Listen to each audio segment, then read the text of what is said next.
Good morning, everyone, and now we're going to look at the properties of a graph. So you look at this wave, it could be a sine wave or a cosine wave, but either way, there are properties that they both have in common, and that's what we're going to work on right now.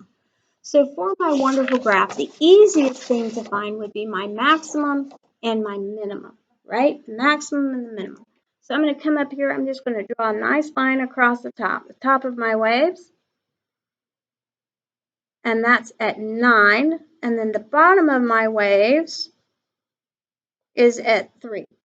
So I know my maximum is at 9 and my minimum is at 3. So I'm just going to put a 9 for my maximum and a 3 for my minimum. Now the midline is halfway. Remember, the midline is halfway. So coming in here, I'm going halfway between 3 and 9 is 6. So 6 is going to be my midline. Okay, so my midline is 6. That also corresponds to the vertical shift. So that means I have shifted my graph up 6. Okay, so we've gone up 6 to get to our midline. Now let's look at our amplitude. The amplitude is super easy. I should color code these. So my maximum, my minimum, I did in green, and my midline is in yellow. Okay, so now let's look at our amplitude. Okay, so the amplitude is how tall my graph is. I only want it from the middle to the top or from the middle to the bottom. Either way is fine.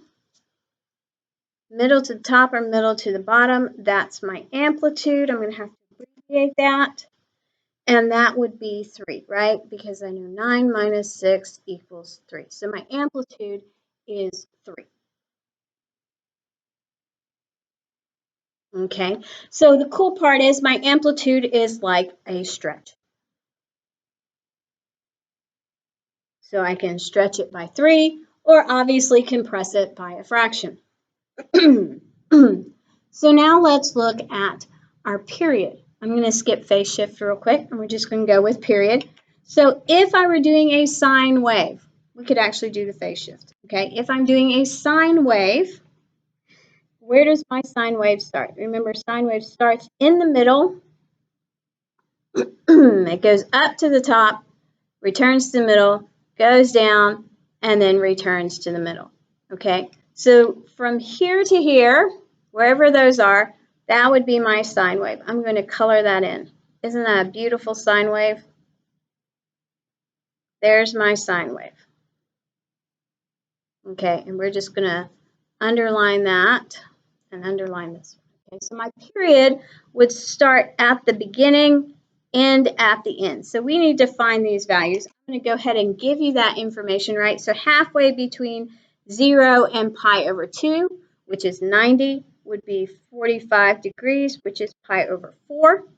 And then I can also look at my unit circle and see halfway between 2 pi and 5 pi over 2, I'm going to go ahead and tell you is 7 pi over 4.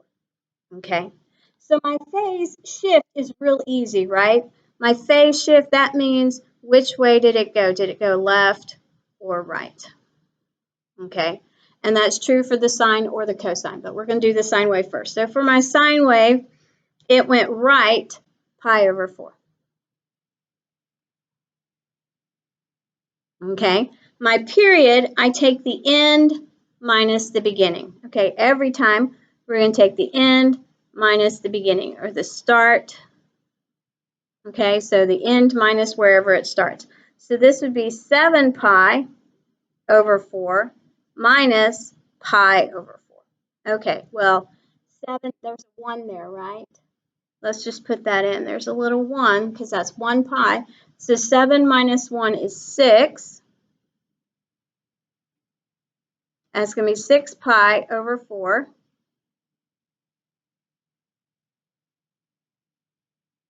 I got that wrong. That's a 9, not a 7. No wonder I'm off. Okay, 9 minus 1 should be 8. Okay, that's 8 pi over 4. I knew something was wrong.